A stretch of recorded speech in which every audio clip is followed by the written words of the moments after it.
Slava Dievam, dārgie! Es gribu padalīties arī šoreiz ar liecību un ar Dievu vārdu. Šodien Dievs vējš ir un lietus, es palūdzu Dievam, man nekrīt uz galvas, nelīst. Tā kā kāds piliens nokrīt, un tas tā. Slava Dievam! Tā kā es varēšu jums nolasīt Dievu vārdu nedaudz un liecināt. Rakstīts ir Bībelē tā, kad 16. Marka evaņģēlijā nodaļā. Un viņš tiem sacīja: ejiet pa visu pasauli un pasludinājiet evaņģēliju visai radībai. Kas tic un top kristīts, tas taps svēts, bet kas netic, tas taps pazudināts. Tas nozīmē, kas nekristīsies, nebūs ūdenī pagremdēts un nesaņems svēto garu. Tad ja viņš, tā ir rakstīts, ka viņš netiks kristīts, tas ir pagremdēšanos ūdenī, ja Dievam solījums, kad vai tu tici Dievam, viņš saka jā, vai tu apsolīsim solīt, dzīvot ar labu sirdsapziņu, jā, un tad es tev kristu Dievu Tēva, Dēla, Svētā gara vārdā. Un aiztur elpu un zem ūdeni. Tas pats, ko Jēzus Kristus darīja Jordānē, ko darīja Jānis Kristītājs, un tā ir kristība. Bet kas netic un nebūs kristīts, tad ir teicis, ka viņš taps pazudināts. Tas nozīmē, kas netiks atrasts dzīvības grāmatā, kad būs miroņu uzcelšanās diena, tas tiks iemests uguns jūrā, kur tiks mocīts Sātans kopā ar visiem šiem, kas netiks atrasts dzīvības grāmatā. Tā kā jums ir izvēle un šans, bet šīs zīmes ticīgiem ieslīdz manā vārdā, tie vēlnus izdīs, jaunām mēlēm runās. Lūk. Un es gribu liecināt par to, es jau teicu, ka bez tam, kad mēs saņemam svēto garu, kas ir runāšana svešās mēlēs, un to tāpat Dievs nedod, kad nokristās ūdenī, ir jālūdz viņam, jo debes tēvs teica, ka lūdziet debes tēvam svēto garu, un ja jūs lūgsiet, viņš jums akmeni nedos un čūskar nedos. Tātad jālūdz ir, tāpat tas nenākās. Domā, ka nokristījās, cits saka, viņš ir nokristījis Dievu Tēva, Dēla, Svētā garā. Tā kristi, jā, ūdenī. Bet, lai nokristītos Svētā garā, jāsaņem no Dieva un jālūdz viņam tēvam, jālūdz vēl viena kristība. Dievs dod man, lai ienāk svētais gars iekš manim. Tā ir otra.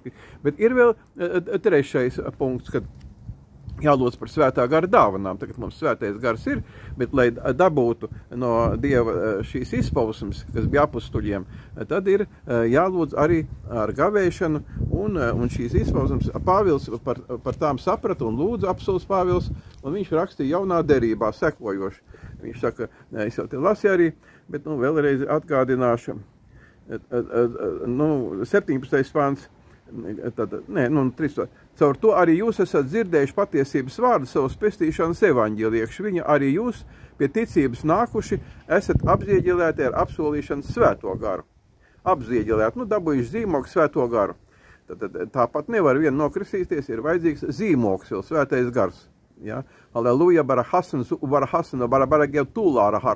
tā ir zīme neticīgiem runāšana mēlēs, kas ir mūsu mantošanas ķīla. Tā ir ķīlā, lai svētīts mūsu kungs Jēzus.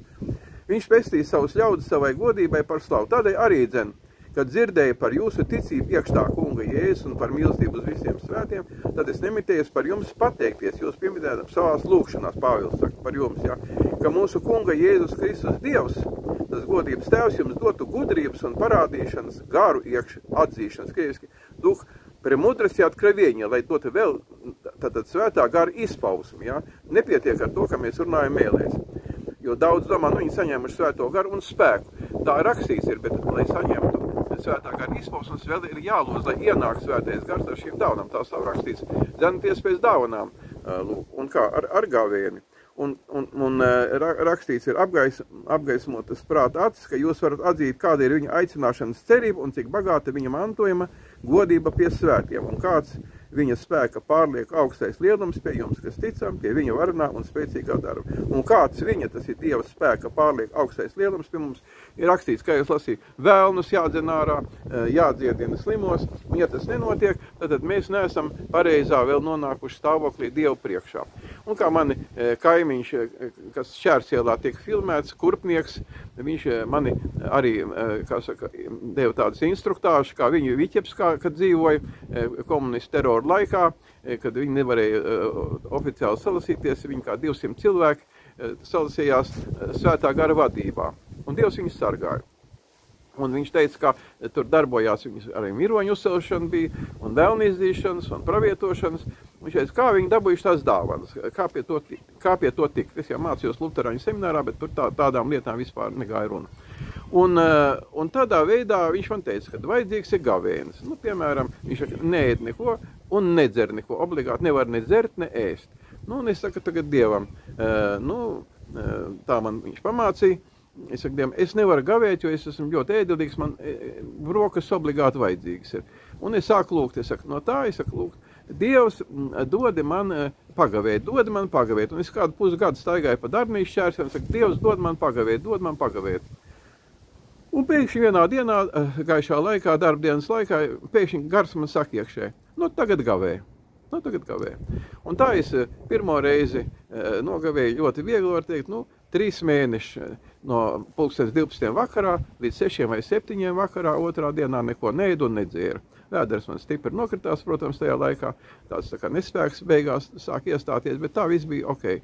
Un tad otrā reize, tas jau pēc kāda laika, kad es citā draudzē kalpoju jau, tad es apņēmos gavēt 7 mēnešus, bet nogavēju 6 mēnešus tādā veidā. Un tad arī bija daudz dažādas tādas interesantas lietas. Bet es gribu tagad pastāstīt arī par vienu momentu, kad es lūdzu vēl papildus gudrības un atklāsmes garu, un tad notikās atgadījums, kad mani uzaicināja uz vienu draudzīti, uz vienu, kā saka, lūkšanu par vienu māsu.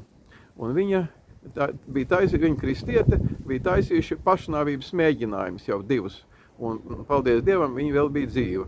Un tad es, viņai liku nožēlot grēkus un lūgt Dievu. Un es palūdzu vienkārši, lai Sātans no viņas attiektos. Es saku, Jēzus Kristus vārdā, pašnāvības gars ej no viņas prom.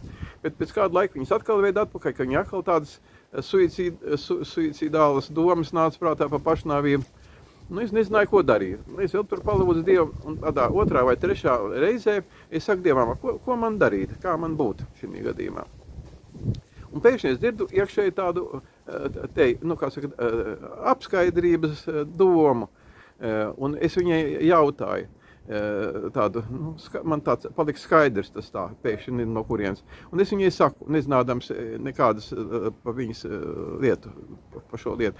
Vai tev nesen nebija kādi radi aizbraukuši un neatveda suvenīru no Japānas, geišu? Viņa saka, jā, kādas nedēļas atpakaļ man meita atveda geišu un tā tālāk. Es saku, izmet viņu ārā un viss būs labi. Lūk, viņa tad to izdarīja, un pēc tam viss nokārtojās. Jo pēc tam izrādījās, ka viņas vīrs bija aizgājis, laulību pārkāps. Vai viņai uznāca greizsirdība vai dusmas vai kaut kas tam līdzīgs, es nezinu. Bet rezultātā šis pašnāvības gars, jeb Sātans, viņas apņēma. Kaut viņi arī kristieši. Daudz kristieši domā, ka kristiešiem Sātans nevar pieskārties klāt un nevar iet, un viņi nevar pašnāvīt, bet dzīvē praksa rāda pavisam pretēji. Ir daudz tādu gadījumu bijuši. Tā kā Jēzus teica, ka negrēko uz priekšu, lai neiet vēl vairāk tie vēlni iekšā tevī. Tas attiecās uz visiem. Mums ir jāsaglabā sevi svēt, savus domas, savus darbus, nevar grēkot, jo caur grēkiem var ieiet Sātanu, pārņemt prātu un redziet, kā tas var notikties. Tāpēc palūksim īsu lūkšanu. Jēzus Kristus vārdā. Es atsakos no visiem ļauniem darbiem, no visiem lāstiem. Es atsakos no visādi nosodīšanas, kur es kādam esmu ļaunu darījis vai teicis vai nolādējis, lai visi tie lāsti nepiepildās. Es viņus visus svētīšos ienaidniekus. Un Dievs dod man saglabāt manas lūpas un manas domas tīras no Sātana varas. Un es atsakos no Sātana palīdzības, no Sātana varas mūsu kunga Jēzus Kristus vārdā, lai nekas nepieskarās man no ļaunā gara, ne no ļauniem cilvēkiem, kas uz mani ir raidījuši burvestības vai lāsts, un es viņus salaužu. Saka, Jēzus Kristus vārdā, es ticu tev, es paļaujos uz tev un būšu tev kalps, solos tev kalpot. Kristī man ar svēto garu, dod man gavēt debes tēvs, un dod man gudrības atklāsmes garu, un dod man svēto garu, un es tev kalpošu, kungs, un es tev svētīju un svētīšu un lūkšos, esiet svētīt, un lai visi mūsu Latvijas svētīt, kad vēlni nevar viņu uzspert gaisā, ka te nav ne kara, ne bada. Mūsu kunga Jēzus Kristus vārdā saka, Latvija esi svētīta, un visi vēlni, visi sātanisti, lai tiek paralizēti Latvijā, mūsu kunga Jēzus Kristus vārdā. Amen.